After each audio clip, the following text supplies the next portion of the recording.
इस देश में आर्थिक विषमताएं जिस प्रकार से आप लोग देख रहे हैं, सरकार वर्तमान में है आदरणीय मोदी जी की 2014 के बाद इस देश की आर्थिक विषमताएं इतनी बढ़ती जा रही हैं, दूरियां इतनी बढ़ती जा रही हैं अमीर गरीब का, और ये सरकार उस पर ध्यान नहीं दे रही है। दूसरे, सामाजिक भेदभाव रोजाना आप लोग देखते हैं कि किस प्रकार से समाज को बांट करके, समाज में दूरी पैदा करके अपना राजनीतिक हित साधा जा रहा है, और उसी पे पूरा आश्रित डिवाइड एंड रूल की पद्धति से केंद्र सरकार काम करके वोट लेती है। और तीसरा, राजनीतिक तौर पर विपक्ष और पक्ष लोकतंत्र में ये दो पटरियां हैं जिसपे देश का लोकतंत्र चलता है, संविधान जिस पे चलता है। लेकिन जो आज की केंद्र की सरकार है वो एकदम तानाशाही रवैया किया करती है। वो अपने पार्टी के अंदर और दूसरे विपक्ष के पार्टियों में किसी भी प्रकार का लोकतांत्रिक व्यवस्था को बनाए रखने और लोकतंत्र को मजबूत करने के लिए किसी भी प्रकार का कोई कदम नहीं उठाती है, और पूरा प्रयास होता है कि लोकतंत्र को हर जगह, हर अवसर पे, हर मौके पे कमजोर किया जाए। इन सब परिस्थितियों को देखते हुए, इन तीन परिस्थितियों को देखते हुए कांग्रेस पार्टी का नेतृत्व, कांग्रेस पार्टी ने यह महसूस किया कि आज स्वयं जनता के बीच पहुंच के पूरे देश के जनमानस के साथ इस एक वार्ता करने की जरूरत है, अपनी बात पहुंचाने की जरूरत है, लोकतंत्र को, लोकतांत्रिक मूल्यों को, सामाजिक समरसता को मजबूत करने की जरूरत है। जिन राज्यों से ये यात्रा जाएगी वहां तो उस राज्य के और राज्य के अन्य जिलों के लोग, सब लोग सम्मिलित होंगे ही, लेकिन जिन राज्यों में ये यात्रा नहीं जाएगी वहां पे भी इन्हीं तिथियों में उस राज्य में भी इसी तरह की पदयात्रा का आयोजन होता रहेगा। पूरे देश के हर उन प्रदेशों में जहां यात्रा नहीं है, पूरे समय वहां की प्रदेश कांग्रेस कमेटी द्वारा एक रूट चार्ट बना लिया गया है। उस रूट चार्ट पे भी लगातार उस प्रदेश, पूरे प्रदेश को कवर करते हुए इन्हीं सब बिंदुओं पर यात्रा चलेगी। आप लोग आज की सरकार से बखूबी वाकिफ हैं।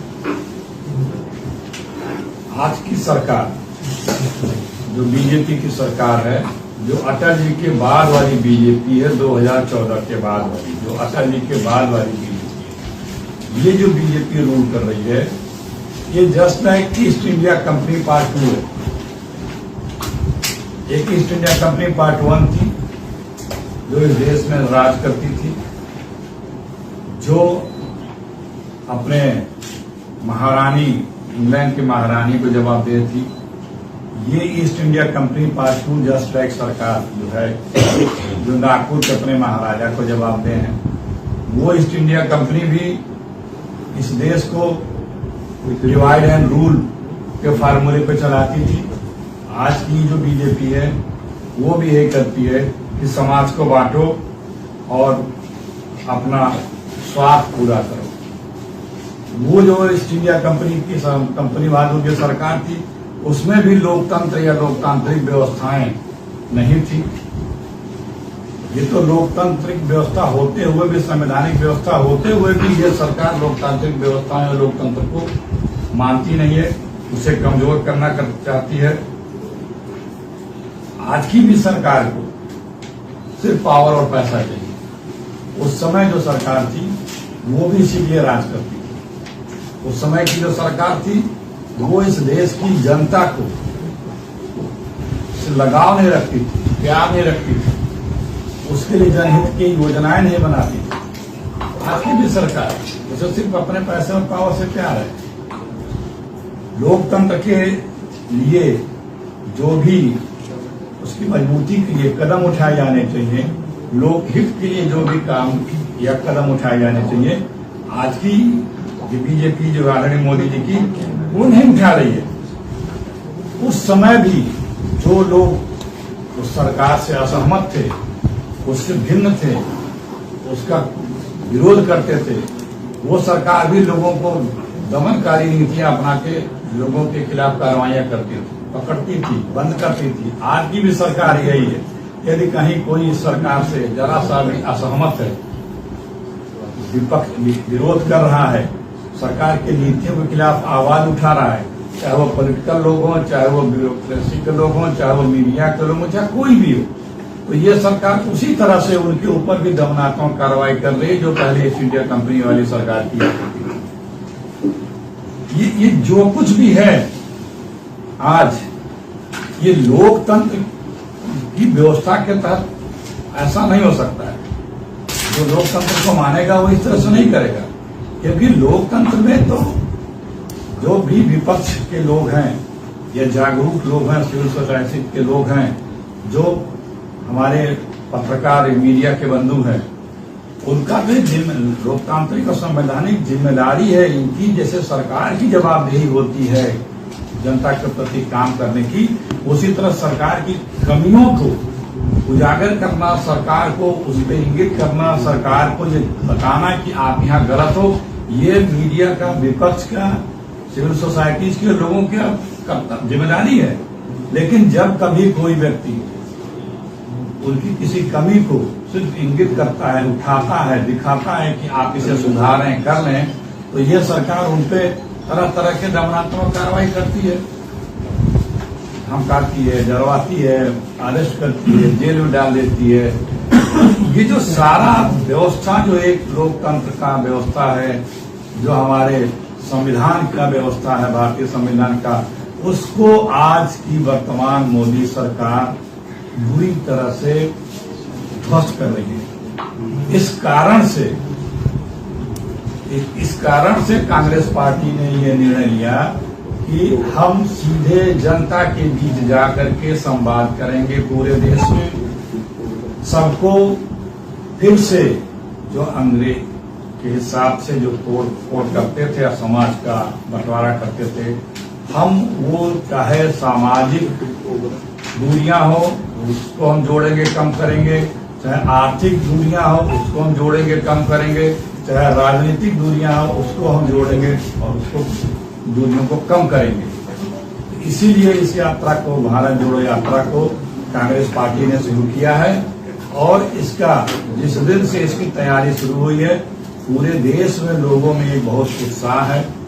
हम लोगों ने आपके इस नोट में अपने रजिस्ट्रेशन की वेबसाइट का नंबर भी दिया है। 40,000 से ज्यादा लोग उस पर रजिस्टर हो चुके हैं।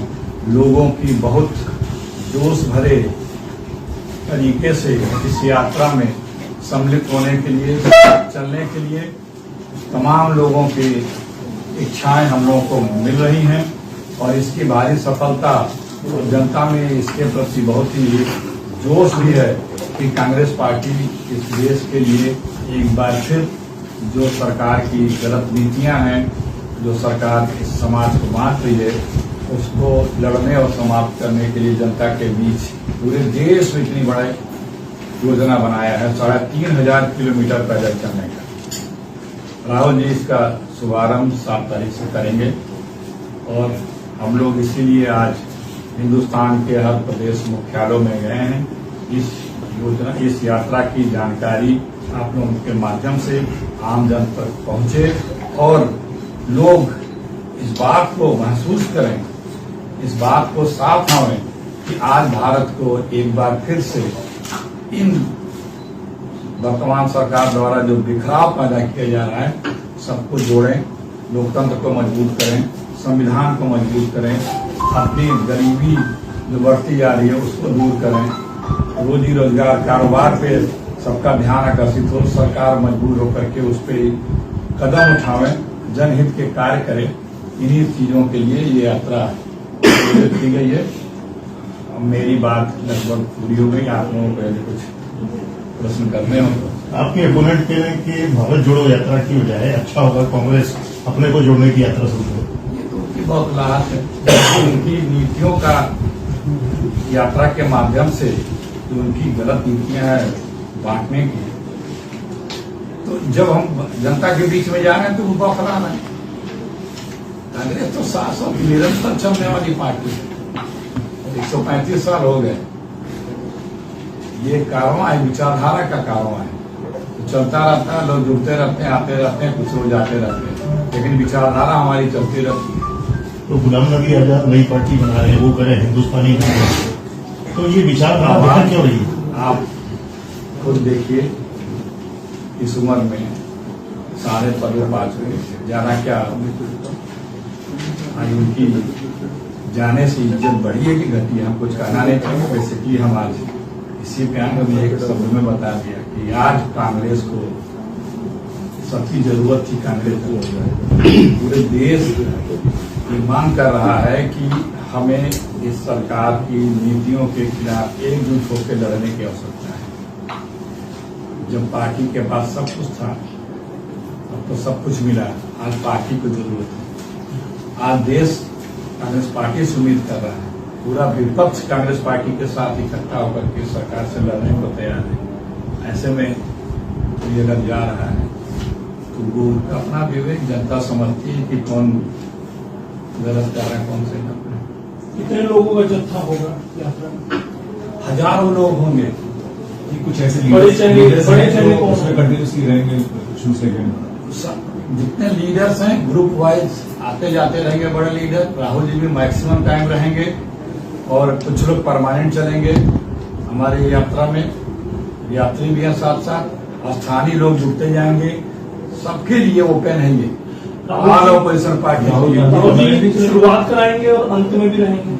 शुरुआत भी कराएंगे, अंत में रहेंगे, बीच में भी मैक्सिमम टाइम रहेंगे। जैसे कहीं चुनाव गुजरात के हो रहे हैं, आते जाते रहेंगे, लेकिन मैक्सिमम टाइम राहुल गांधी से यात्रा में रहेंगे। जिस राज्य से यात्रा होकर गुजरेगी वहाँ के लीडर्स रहेंगे, तो रहेंगे ही, वही उस रूट को फाइनलाइज किए हैं। एक दिन में लगभग 25 किलोमीटर मिनिमम ये यात्रा चलेगी और स्टेट का पूरा अरेंजमेंट, कहाँ पे रुकना है, कहाँ पे जो मार्केट या गांव या कस्बा पड़ेगा, उसमें चौपाल, उसमें विचार विमर्श, उनसे लोगों से मिलना जुलना, ये सब कार्यक्रम तो स्टेट के द्वारा बनाया गया है और स्टेट के लोग साथ में अपने अपने स्टेट में रहेंगे। अदर स्टेट के भी लोग आके जुड़ते रहेंगे और पार्टियों के भी लोग इस यात्रा में, जो सिविल सोसाइटीज के लोग हैं वो भी आके इस यात्रा में राहुल जी यात्रा को हरी झंडी दिखाएंगे, उसके साथ मिलेंगे।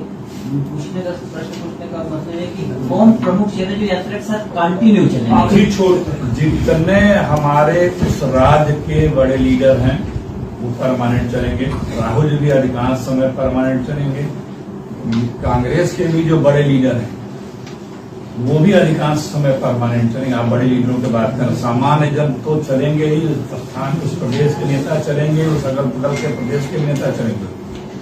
तो जो और सिर्फ कांग्रेस के ही नहीं, गैर कांग्रेसी दलों के लोगों का भी आमंत्रित किया गया कि वो भी आए, क्योंकि देश की आज ये आवश्यकता है।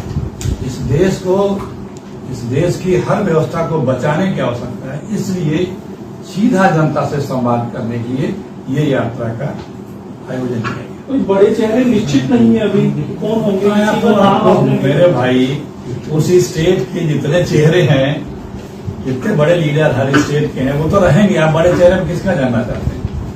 केंद्र की कोई भी तो बताया ना, केंद्र के तो प्रदेश से तो आते हैं। अगर कोई केंद्र में है तो प्रदेश से ही तो है, तो जो उस प्रदेश से होगा तो उस प्रदेश के पूरे टाइम वो रहेंगे। बगल के भी लोग रहेंगे। जिस स्टेट में यात्रा नहीं जा रही वहां भी स्टेट के लोग यात्रा करेंगे और स्टेट के लोग भी, उनकी भी एक फिक्स डेट्स हैं कि वो लोग भी उन डेटों में उस यात्रा में जाकर शामिल होंगे पूरे देश। सर, भारत जोड़ो यात्रा से क्या लगता है कि कांग्रेस कहीं ना कहीं सत्ता का रास्ता जो है वो तलाश रही है? देखिए, जो राजनीति में निश्चित रूप से सत्ता के रास्ते के लिए ज्यादातर वो इच्छुक रहता है, लेकिन कांग्रेस पार्टी का सबसे पहला लक्ष्य होता है सेवा, समर्पण। आज देश में देखिए आप किस प्रकार से हमारी इकोनॉमी खराब होती जा रही है, हमारे समाज को बांटा जा रहा है, आपस में डिवाइड एंड रूल के फार्मूले के हिसाब से सरकार चल रही है। राजनीतिक रूप से देखिए, लोकतंत्र की कहीं कोई स्थिति कैसी है, कितनी लोकतंत्र बचा है, हमें आप लोगों को बताने की आवश्यकता नहीं, सब आप लोग महसूस करते हैं। तो ये देश महसूस कर रहा है कि किस प्रकार से सारे क्षेत्र में ये केंद्र की सरकार किसी की बात सुनती नहीं है। लोकतंत्र में अपोजिशन की बात सुनी जाती है, दोनों मिलके चलते हैं।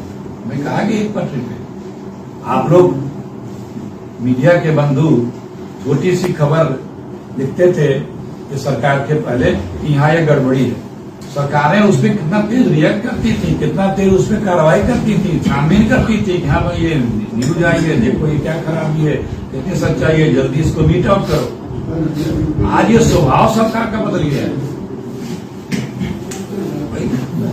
समस्याओं को उजागर करने का तो सबसे बड़ा माध्यम मीडिया और विपक्षी तो है।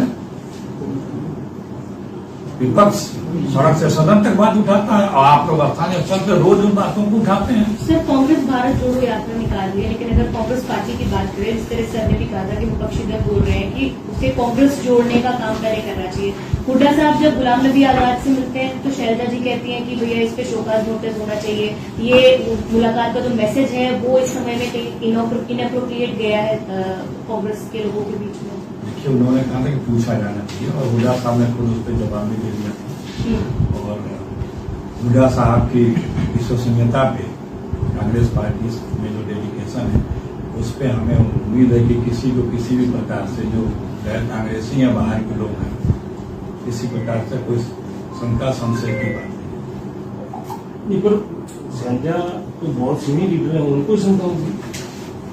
बात शंका जता दी हमारे यहाँ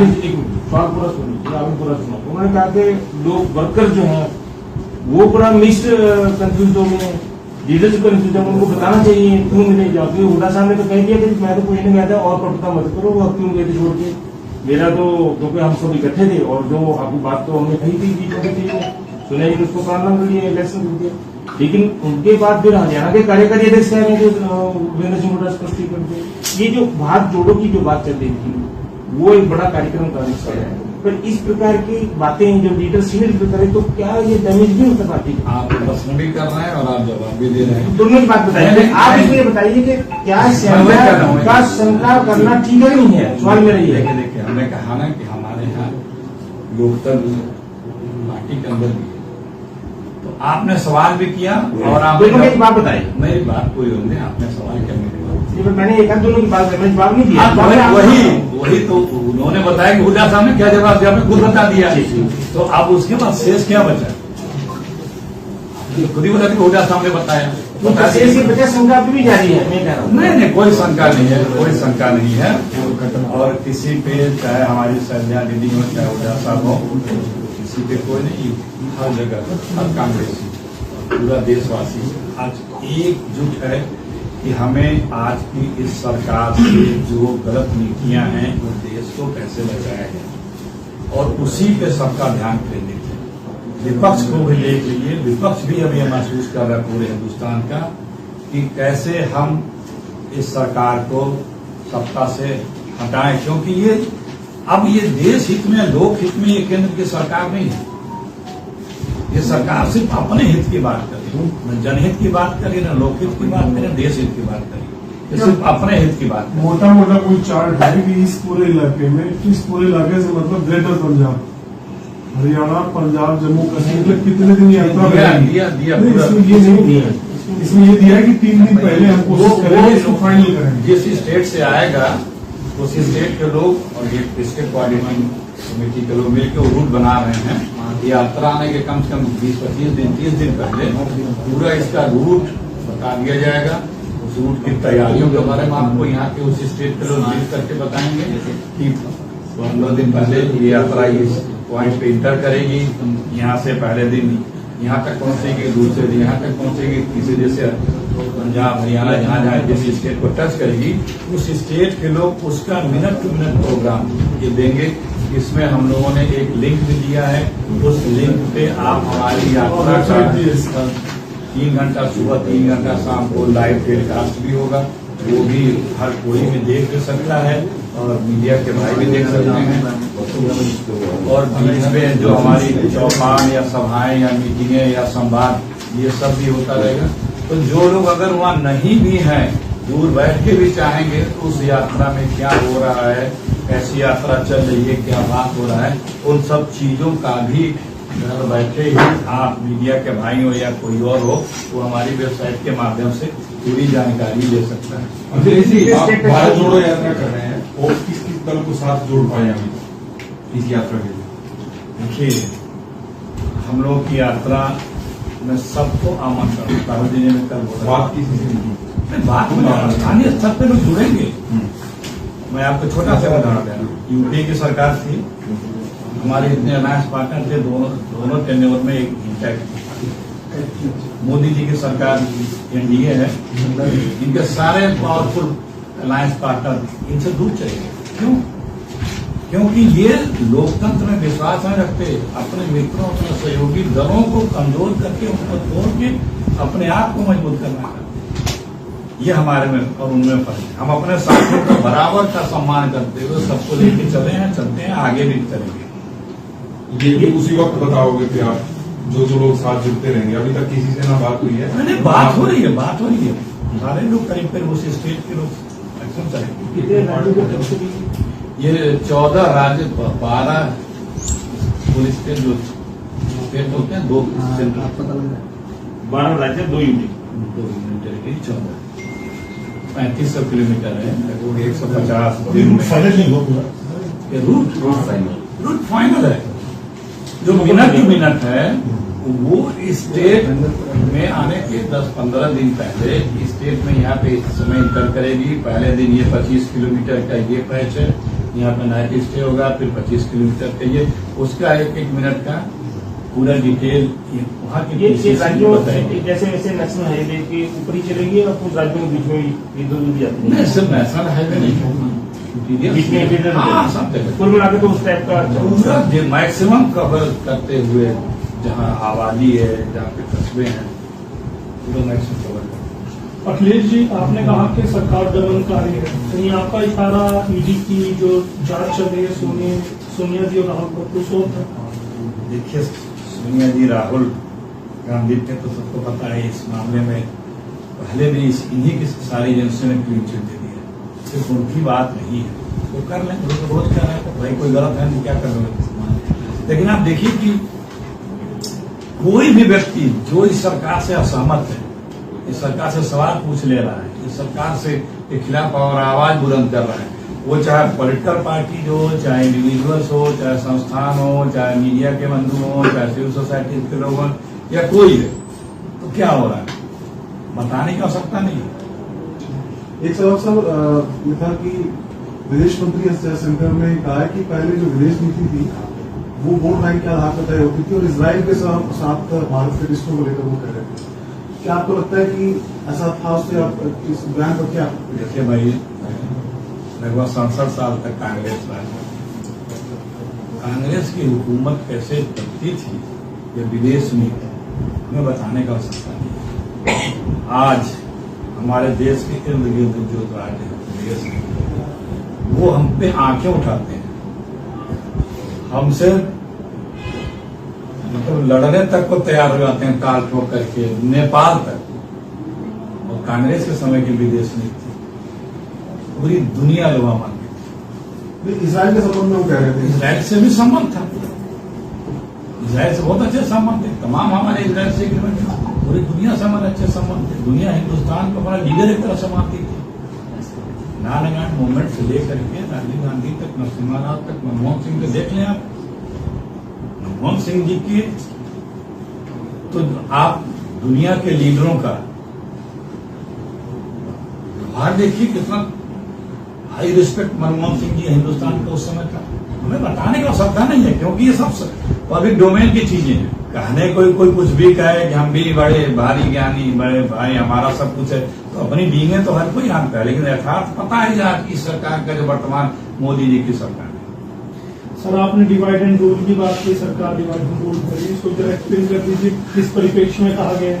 रोजाना देखते नहीं है क्या समाज में सिर्फ सांप्रदायिकता की बातें करके, मुख्य मुद्दों से हमारा ध्यान हटा करके यही सब चीजों के खिलाफ तो जनता के बीच में सीधा जाने का निर्णय कांग्रेस पार्टी ने लिया। ये एक और रिएक्शन दे दीजिए, देवघर के जो डीसी है उनके खिलाफ देशद्रोह का मुकदमा दर्ज होगा। ये सब आज इसी पे बड़ा गंभीर विषय मौजूद विषय है। तो हम लोग हर राज्य में आए हैं और आप लोगों के बीच में अपने इतने बड़े कार्यक्रम का बताने कि किस प्रकार से कांग्रेस पार्टी या मेरा विपक्ष इस देश के देशवासियों के लिए हम ये इतना बड़ा कार्यक्रम लेके हैं। आज इसी पे